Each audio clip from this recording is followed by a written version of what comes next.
Good afternoon, everyone. I think it will be a good session after lunch. Uh, First of all, I will share my thanks to Dr. Sudhir Nikam sir, a very academic stalwart and my mentor. And first of all, I congratulate also to the BNN Research Center for this very innovative session or lecture series of the Nobel Laureates in this year. The topic of today's lecture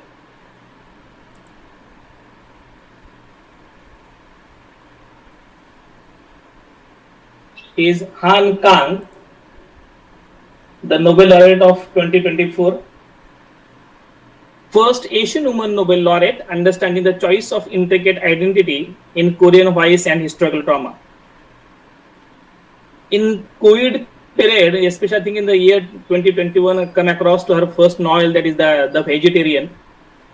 Still from that moment, I am just get haunted by her style of writing, the way she writes, the way she presents, the way she deals with the contemporary issues in her voice with the so much fragility. In number of her interviews, she explained her purpose of writing. See, whenever we try to interpret the purpose of writing in today's world, some writers are writing for money, some writers writing for propaganda, some writers for writing as a profession. But there are some people, even there are some writing for revolution also. But there are some people who are writing only to get understand, and they want to feel the pain of others. That's why Kang is the more important and the most important figure in the contemporary world, which she represents the contemporary pain from the Gongsu, Korea, to Gaza, Israel, and that even now Ukraine to even from that Bangladesh. She said that she confronts historical traumas.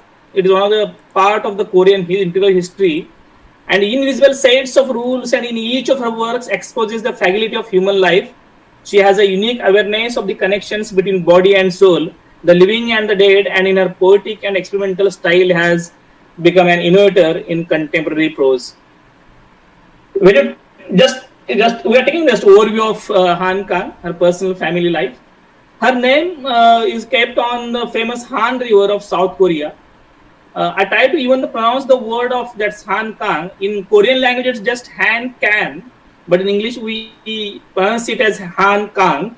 She born in 1970 in Gangsu, South Korea.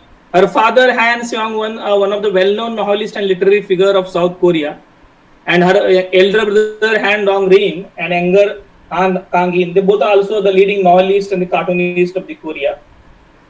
The most important event which happened in her life, which turned her entire the future perspective, that is the Gongsu uprising, which happens in the 1980s. Her father migrated from Gongsu to Seoul, the capital of Korea, in 1980, just before 4 months of Gongsu uprising. Just see the personal life of Kang. She just graduated from that Yonsei University. She worked near about 12 years as a professor in Seoul Institute of Arts.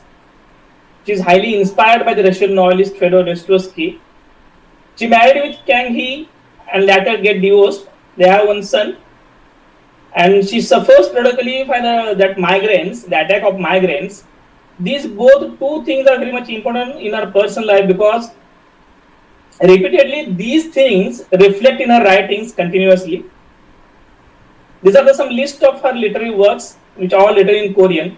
Only I think there are 6 novels of these lists, that is Vegetarian, Greek Lessons, White, who do not part, they translated into English. We must very thankful to that Deborah Smith, the young translator of England, who tried or who given us the face of Kang to the entire world literature. She wrote some near about 15 novels, some short fictions. Even she wrote some poetic anthologies also. These are the 2 awards are very much important in this list. One is the Man Booker Prize for her first, one of the masterpiece of her list, that is the Vegetarian in 2016. and another is that is 2024 she received as a Nobel Prize in Literature. Apart from this, she is also the one of the fifth writer which chosen to contribute the future library project of Cathy Peterson. The title of that manuscript is Dear Son, My Beloved, which will going to be published in 2114 after 100 years near about. Her vegetarian also placed as one of the best book of 21st century. See, when you try to interpret or when you try to understand the Han Kang's literary works, you must know the Korean history, otherwise you cannot relate the meaning of the text. The Korean history is very much full of events and full of turmoil. From the last near about 60 to 70 years, they face a number of military rules. Number of times they face the civil wars, and we all are aware about the South Korean and North Korean conflict. We must know that the background of Korean War, which happened in the 1950s, the atrocities and the mass genocide which happened in Korean War, the people of the same ethnicity, the people of the same culture and the same ground, when they are fighting with each other. One of the most important incident in South Korean history, that is the students' uprising in 1980s. We call it the Gongsu uprising, and near about 6 times they changed their constitution from 1948 to still today. That is one of the most important reason behind the political and social turmoil in South Korea. I have taken the 4 novels from the 6 which one translated from the works of Han Kang. The first one, which is the masterpiece of Han Kang, that's The Vegetarian, which is the first book translated by Deborah Smith in 2015. And actually, this book is very much important because the Han Kang's ideology represents the philosophy of shamanism, one of the oldest religion of Korean culture, where they are worshippers of the lover. This story is based on one of her short story of The Fruit of My Woman, and this novel is actually not written as a novel. Actually, there are 3 different short stories. We call this even novel also. Later, they collected and published it as a single novel. This is a story which tells the Young Hae, a part-time graphic artist, a woman in her 30s, and a homemaker whose decision to stop eating meat after bloody nightmare about human cruelty leads to devastating consequences in her personal and family life. Prima facie, outwardly, it seems this is the novel about the food culture, but it has the different layers of meanings. It has nothing to do with that the sense of vegetarian or the non-vegetarian.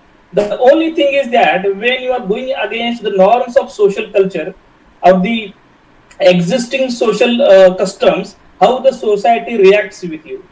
This book received in a very strong bizarre by the South Korean audience, also by the world readers. The Young Hae is, one day she gets one, it's not epiphany, but it's like a dream. In her dream, she sees that she killed a dog and she's eating that raw milk of that dog. And from that day, in early morning when she get awoke and she suddenly picks all that meat from her freeze and she throw it away. Her husband gets shocked at why she changed suddenly in a manner, but when he asks her, he says that from number of days she's getting that type of a different type of horrible dreams of that meat and animal things. Whenever she cooking that meat, she thinks that she is cooking her like a human parts of the human bodies. This story, like I told you, this is in 3 parts: the vegetarian, Mongolian mark, and the flaming trees. The first section, the beauty of this text is the narrative technology which she used as one of the most important experimental type of narrative technique in contemporary world. The first section is narrated by Young Hae's husband, Mr. Chong, in the first person. The second section is narrated in third person, focusing on Young Hae's brother-in-law. And the third section remains in third person, but focuses on her sister in Hae, while sporadically speaking in the present tense. You cannot get the views of Young Hae, but you can understand from these 3 important characters of her life, her husband, her sister, and her brother-in-law, that how she we understand the inner world of Young Hae. The vegetarian is totally a darkly allegorical and a Kafkaesque tale of power and oppression, and a one woman's struggle to break free from the violence both without and without her. You see that when she denies to eat that meat, her husband, her sister, her brother-in-law, her father, her mother even, they tried to insist her to change her views, because when you interpret the culture of Korea, it is the meat or the non-vegetarian food is the integral part of their food culture. So suddenly, because you are changing yourself from that food culture, it seems that you are challenging the existing social norms. In the patriarchal world, you cannot even take your own decisions, where that woman is just challenging that established norms of the patriarchal society.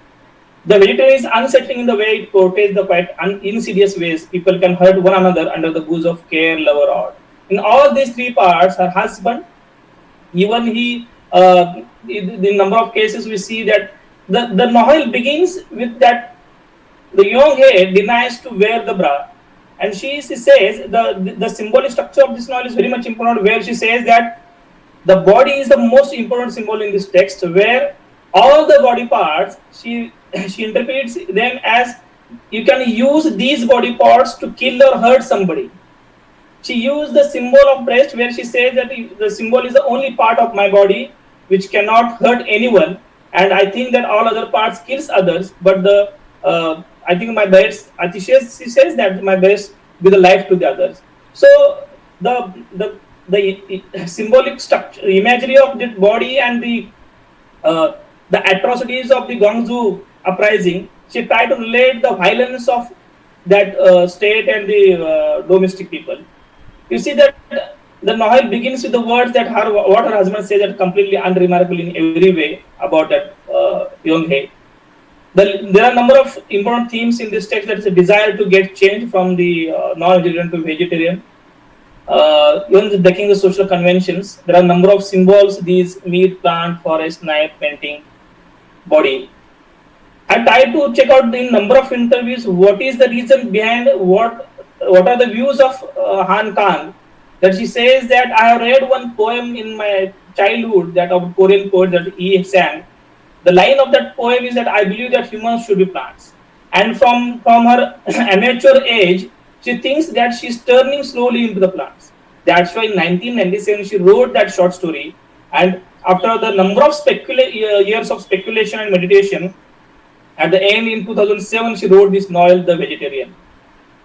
Outwardly, this novel seems about the vegetarian food culture, but it says about challenging the social norms of that time.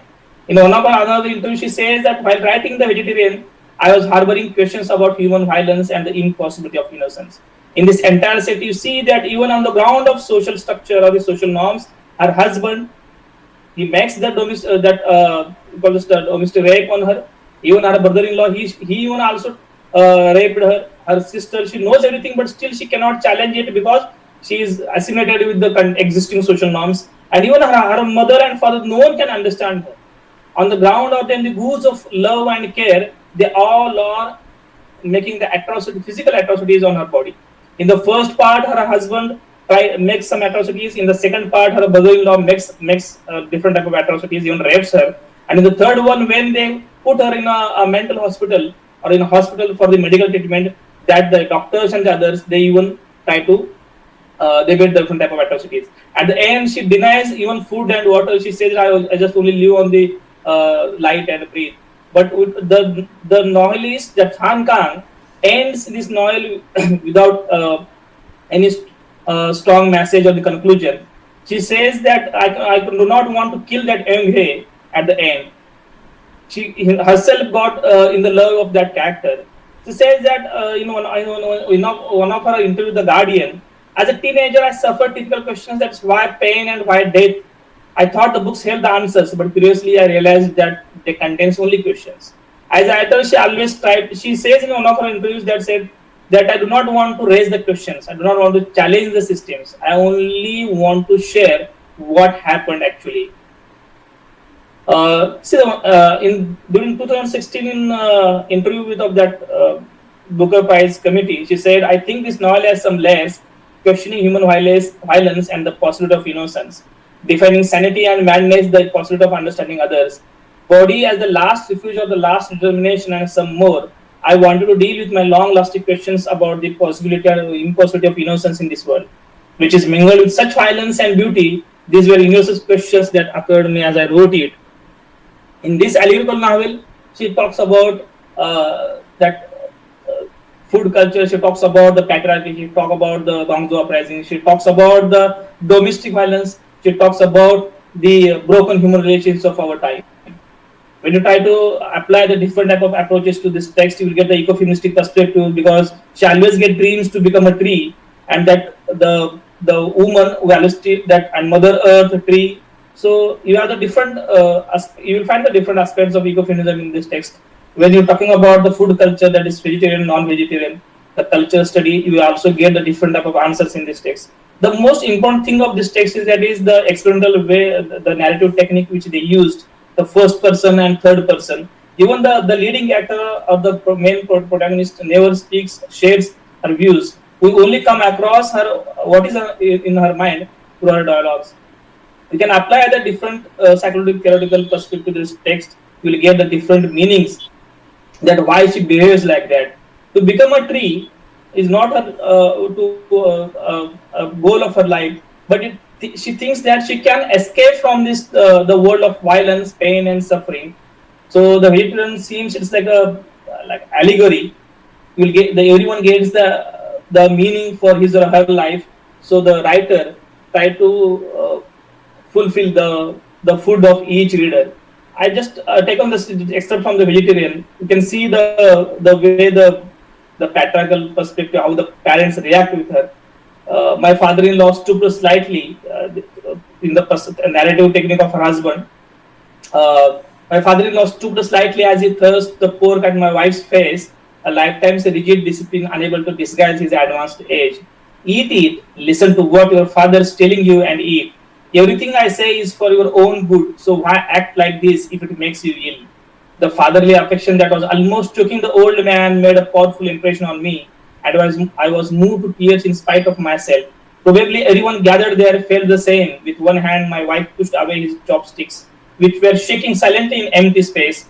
Father, I don't eat meat. In an instant, his flat palm cleaved the empty space. The second novel which I picked for this presentation, that is Human Acts. This is most striking and the most powerful novel of Kang. This novel, it was written on the experiences and the atrocities made by the government, the people in Guangzhou uprising. What does it mean to be human? What should we do to make sure humans don't become something? She's asking each human, when you're talking about the progress of human civilization, then why you cannot talk about the human atrocities made on the human itself from the thousands of years? So you can compare your civilization that your war atrocities also. This novel, in one of her interviews, people call it a historical novel, but she denies to say it as a historical novel, because she says if that event overs, so you can call it as a historical novel. But here, the history never ended. The history here still continues in the generations of that victims of of that Guangzhou uprising. In 1979, South Korean military dictator Park Chung-hee was assassinated. A few months later, on May 17, 1980, Park's mentee Chun Do-hon seized power in military coup, declaring martial law. And see, the Korean history, which was strongly witnessed the students' uprising or the students' call for democratic rights. It is very common in that East Asian countries. So the novel draws upon the democratization uprising that occurred in 1980s Guangzhou, Korea. In the novel, one boy's death provides the impetus or the spark for a dimensional look into the Guangzhou uprising. This novel deals with the death of young boy Kang Dong-ho. And see, this novel is the most important thing in this novel is that is the narrative technique. The novel is composed of the 7 chapters, including the epilogue also. Han Kang chose to portray the grief of the individual people in concise, boiled-down style. This novel is based on the historical incidents and the victims or the participants in the Guangzhou uprising. This novel asks that fundamental question about the still open wounds inflicted by the state violence and human brutality.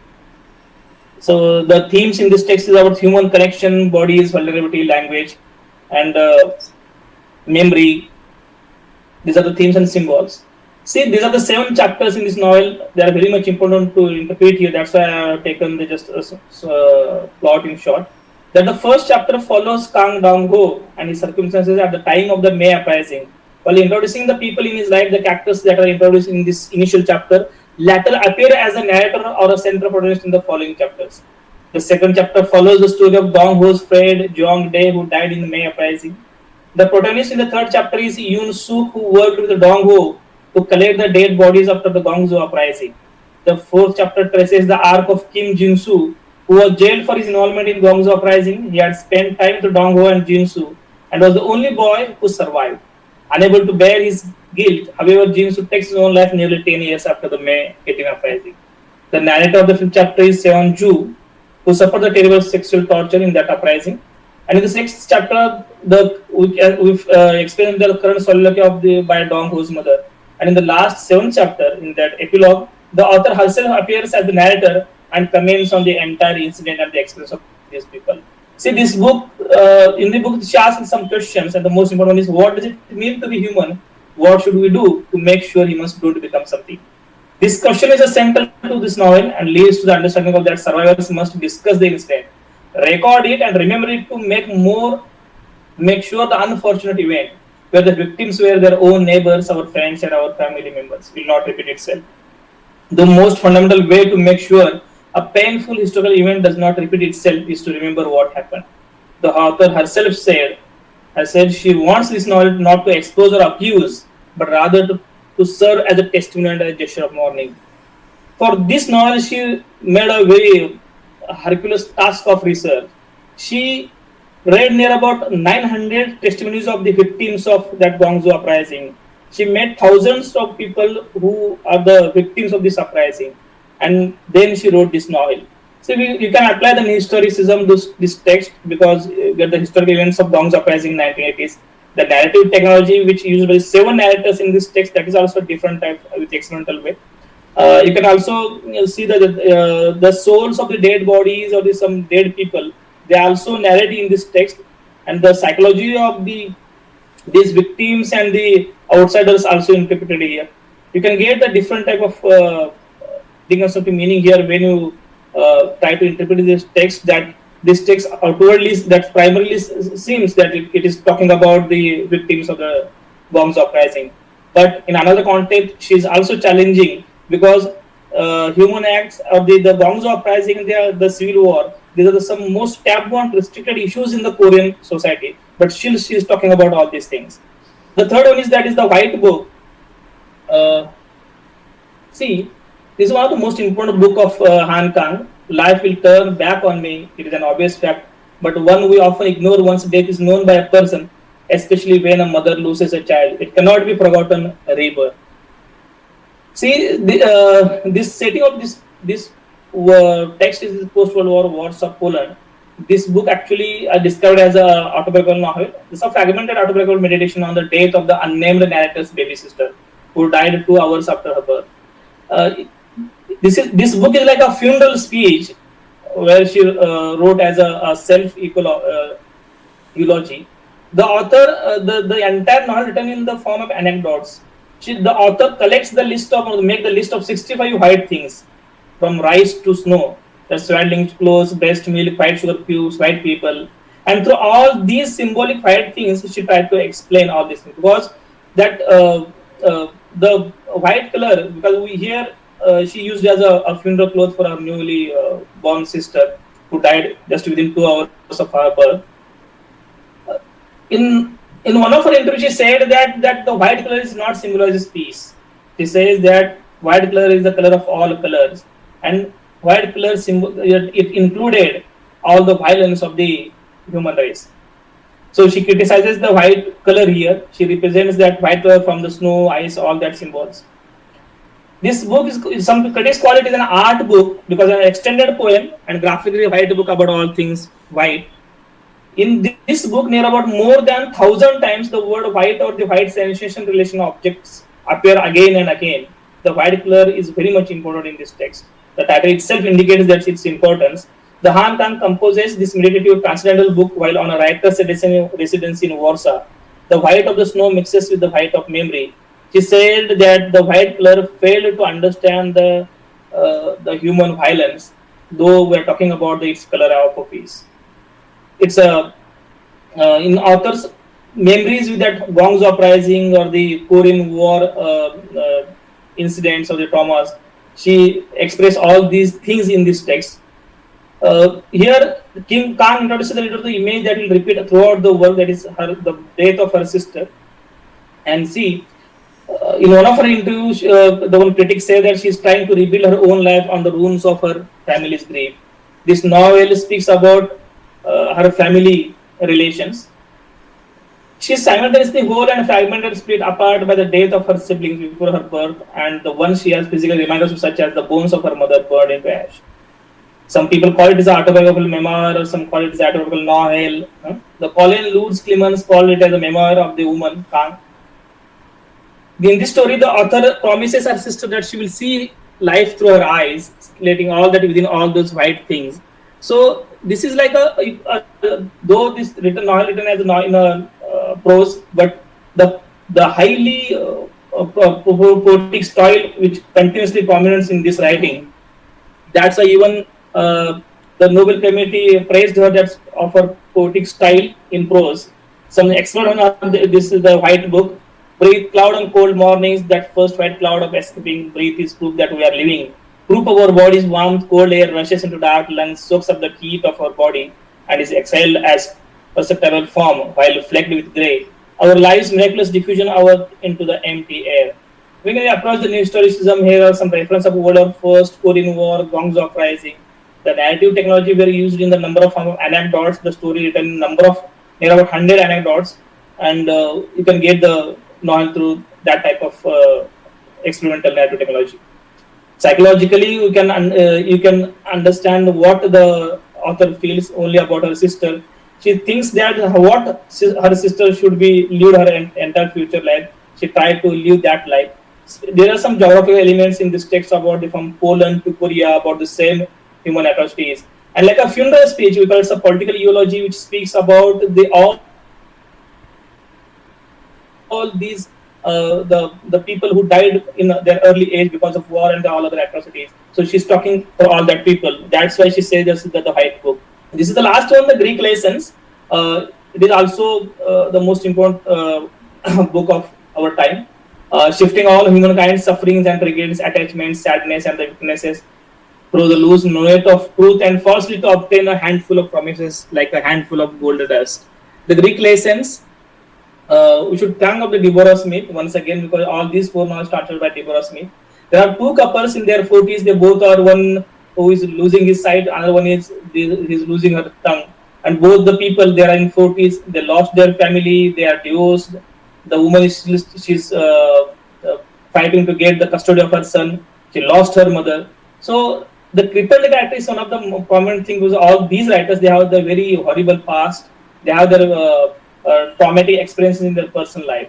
So the two people discover a deeper pain binds them together. This tells the story of two ordinary people brought together at a moment of private anguish, fading light of a man losing his vision, meeting the silence of a man who lost her language. This is a story of unlikely bond between this pair and tender love, later to human intimacy and connection. This novel awakens the senses, one that really conjures a sense of what it means to be alive. These two people are continuously struggling, and they understand that they both are suffering on the same ground. That's why their pain brings them together to flourish or cherish their loves. This is a dazzling novel about the saving grace of language and human connection. Greek lesson is mostly concerned with the sadness of human body. It is a body that might allow its two narratives to embrace. A woman who has lost the power of speech forms a connection with a language teacher who is losing his sight in the Korean author's striking examination of selfhood. Greek lessons sound a little like a morality tale. It is more accurately pictured as references to Plato, Socrates, as a philosophical examination of selfhood and contingency. The title itself is symbolic, where the both are people, they are physically handicapped, but they are talking about the lost Greek culture and the Greek language, and they try to find out the meaning for their life. When I apply the critical approaches to this text, cultural materialism, the difference between the two cultures, one is lost culture, that is Greek culture, and is going to be lose what Han Kang feels about the Korean culture. Here, once again, the narrative technology is very much important, because they're not using the words more commonly to speak themselves or to share their, to make the communication, to share their emotions. The body expressions or the kindness is very much important when they are making the communication. Both these characters, they do not share their emotions with each other, but they try to express these emotions with themselves. The self conflict is very much important in this aspect. I have taken two poems of even that Han Kang's poetry. In most important thing in all these poems, especially in these two poems, or even in all other poems, you can find that how she's always sharing that the note of pain and suffering and the traumatic experiences. She remembers that the genocide happened by the government supported genocide, the atrocities. So that discrimination and exploitation, government supported exploitation, she criticized it. In all her poetry, she talks about that pain and suffering. Here see what a dream is so lovely, what memories shine so brightly, shit like the tips of mother's fingers, breaking through my deceivable eyebrows, striking frozen cheeks and again, stroking that same spot, hurry up and get on your way. Even in the second, the winter through a mirror, inside the mirror, winter waits, and inside the mirror, I cannot avoid your eyes, and you don't want to reach out your hand. So the frozen feelings are very much important whenever they get the warm atmosphere, so you can get that feelings to express yourself. I just covered the number of important themes in Han Kang's works. There are themes of victimization, violence, and brutality. These are the most important theme in all her works. All the characters, they are the victims of some incident, the victims of some social systems or the political systems. Even it's in the vegetarian or the human acts, then the Greek lessons and the White Book. Family fallout and the moral degradation is one of the prominent theme in all her novels. Because she herself as a divorcee in her personal life, I'm not criticizing her the personal life, but still you can see the leading characters in all her novels, the vegetarian, even that Greek lessons, the leading characters, they are divorced. Victimization of human beings, where that human she criticizes the nature of human, that how the one human is for the sake of all is that making atrocities on the other human. So she tried to interpret all these things. That assertiveness and dominance is one of the prominent themes in her works. Loss of peace, number of times she is searching the peace. That's the thing. And the quest for identity and existence is one of the nature of the that the leading actors of all the text. When you try to interpret her characters, you can see that the physical and mentally crippled characters. All the leading actors, they are suffering by different diseases.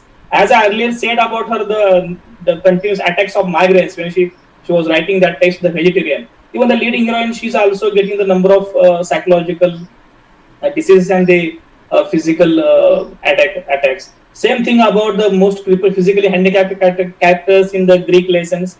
In human acts, you can see the number of dead bodies, the characters.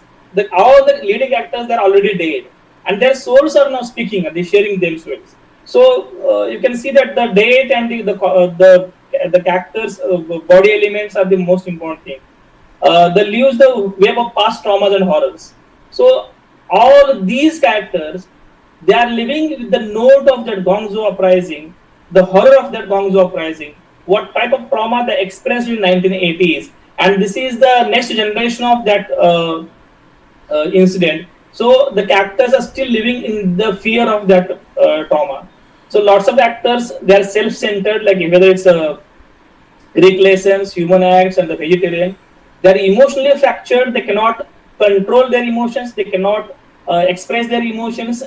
So their desires and emotions still unfulfilled in their age of 40s. The lots of characters, they are very much mature stage, like 40s and 50s.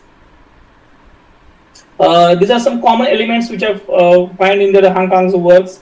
The Korean War and Guangzhou uprising references, these are very much important in this text. War victims with horrible past and memories, broken family and human relations, they do not have a very peaceful and happy family.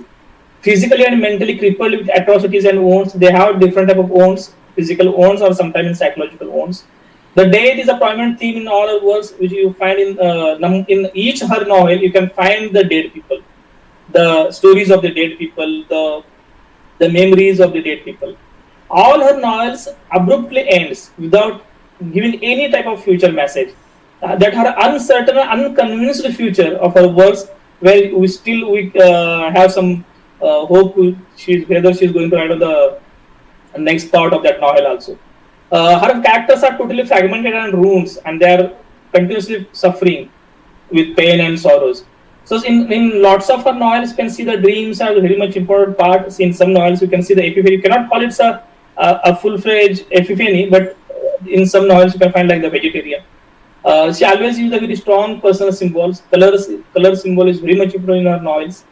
Body is the most important part in her novels. You can even do the very in-depth research on this type of symbols. And the characters are in our leading in our novels that is very much self-destructive and a fractured traumatic characters. I just try to interpret her poetic style and language. She always used the poetic language in her novels, especially the White Book. Through her lyrical and experimental way of writing, she has become an innovator of contemporary prose. She used number of folk words. She used language pulsates with color, texture, taste, and emotions. Her fluent and magnificent striking imagery is one of the prominent feature of her language, and she is very much known for her bold symbols in her writings. See, the most important thing in Han Kang's ideology, I tried to find out how religious beliefs and all their things, but it's very interesting to know that she is the believer of Buddhism early phase of her life. Later, she turned as atheist. Shanghae is one of the prominent the old religious philosophy of Korea, which they worship nature as a god. So these two philosophies, she speaks about that the peace and the non-violence, all these things. That's why she never talks about the revenge, or she never talks about the challenge to that the things which happened in her life and the in the events of Korea. In one of her interviews, she said that writing about massacre was a struggle. I'm a person who feels pain when you throw meat on a fire. These are the words most important when she's writing about the vegetarian. That's why she turns to that she's expressing the traumas and the pain of the other people. As a teenager, I thought that books held answers, but I realized they contain only questions. So she says that the good author never gives answers to any type of questions. He only expresses and that raise the questions on that grounds. She's an anti-war writer, but in a different way. She's not talking about the revenge. She's not talking about that all the war atrocities indirectly. She's just talking about the emotions of the victims of that war. And she's totally a pro-democratic writer who continuously, politically and socially, also fighting for all these things from the decades in Korea. These are some leading critics like Grace Lee, Kim Seong-won, Pauline Lutz Clemens, Kathy Park Hong, Yoon In Che, Shin Hyung Chol. These are some leading critics on Han Kang.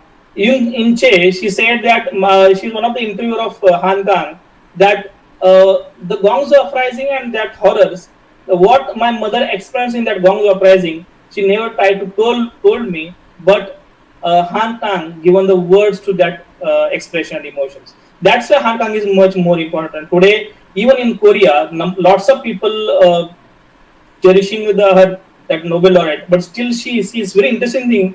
The secretary of Nobel Prize Committee, when he called her for that prize, she's just living her daily routine. Now she left her job and she's running a bookstall in that Seoul, and she denies to celebrate this award of that Nobel laureate, Nobel Prize. She said that when from the Gongsu to Gaza and from Ukraine to Bangladesh, all these things are happening. So how can cherish the pain of the people? I'm writing for to express these, to give the voice to these voiceless. So I cannot celebrate the pain of the other people. So see the way she treats the positive about her writing. Most important thing is that she is not writing for the as a profession or the our purpose of to get some money or prize. She's writing live the life of these victims. What she said in number of interviews. This sentence is very much important because this line appear again and again in the book, the White Book, where that the mother of Han Kang, she remembered in her childhood when that her elder sister who was newly born and died, her mother is continuously requesting that newly born infant, don't die, for God's sake, don't die. For her intense poetic prose that confronts historical trauma and exposes the fragility of human life, these are the words which used by the Nobel Prize Committee when they are honoring that Han Kang the Nobel Laureate of this year, 2024. Uh,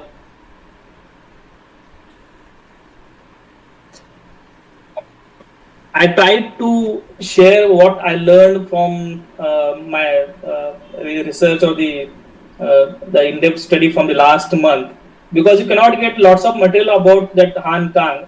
I've just gone through the paid subscription of Kindle to read her novels. You can get the very much positive.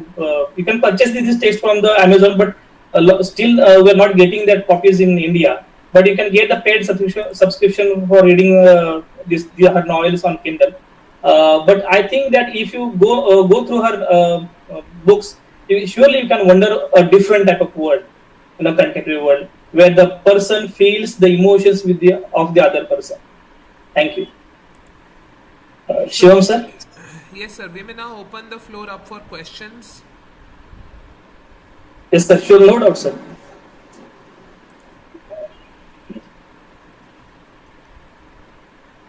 Yes, so if any of the viewers have any questions, you may go ahead and ask, sir.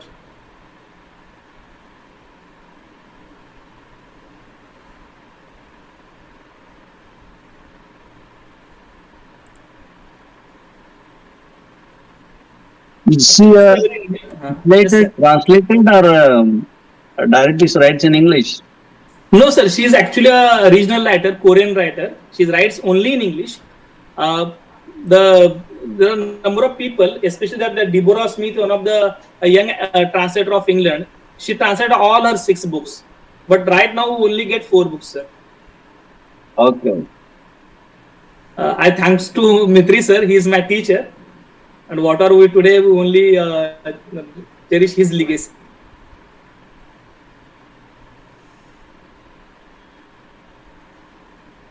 Any other So, can you questions? Yes, yes. Please go ahead.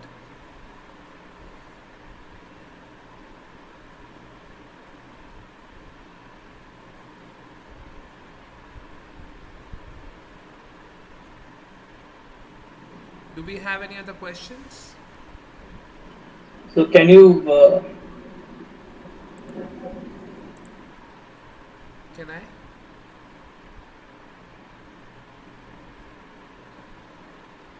All right then. It was an honor and a privilege to have you all attend today's session organized by the Dynamic PhD Research Center in English of B.N.N. College, Bhiwandi. Our college has always been committed to academic excellence and fostering a vibrant culture of learning and research. This session marked the beginning of a recurring lecture series through which we aim to explore a diverse range of themes and foster meaningful engagement with literature in all of its multifaceted forms. What makes this even more special is that it has been conceptualized and organized by the PhD scholars of our research center under the guidance of Dr. Sudhir Nikam, head of the Department of English and my guide. It was great having Mr. Dattatraya Kamble, a fellow PhD candidate of B.N.N. Research Center and Assistant Professor of English at Gogate Jogalekar College, Ratnagiri, as our resource person today. Mr. Kamble is a distinguished academic and a gifted speaker who brings deep insight into today's topic. The focus of today's lecture was Han Kang, first Asian woman Nobel laureate, understanding the choice of intricate identity in Korean voice and historical trauma. As promised, it was an engaging session, and as we dwelled into the works of Han Kang, who made history this year as the first Asian woman to win the Nobel Prize in Literature. As we conclude today's insightful and enriching session, I would like to take this opportunity to express my heartfelt gratitude to all those who made this event possible. First and foremost, I extend my deepest thanks to Padma Shri Anna Sahib Jadhav, the visionary founder of our trust, whose dedication and foresight have laid the foundation for our institution's success. I also extend our gratitude to Matoshri Ushatai Jadhav, whose unwavering support continues to inspire us. I sincerely thank Dr. Vijay Jadhav, President of the Trust, Mr. Balkrishna Kale, our Executive President, for their encouragement and constant support in all of our endeavors. A special thank you to Dr. Ashok Wagh, Principal of B.N.N. College and Head of the Research Center, for his guidance and leadership. I am deeply grateful to the PhD scholars of the Department of English who have worked hard to organize this lecture series, and to Dr. Sudhir Nikam, our Head of the Department of English, for his mentorship and support that ensured the success of this initiative. Lastly, a big thank you to all the academics, faculty members, literature enthusiasts, all those who attended today's lecture. Your participation and engagement are what made today's session meaningful and impactful.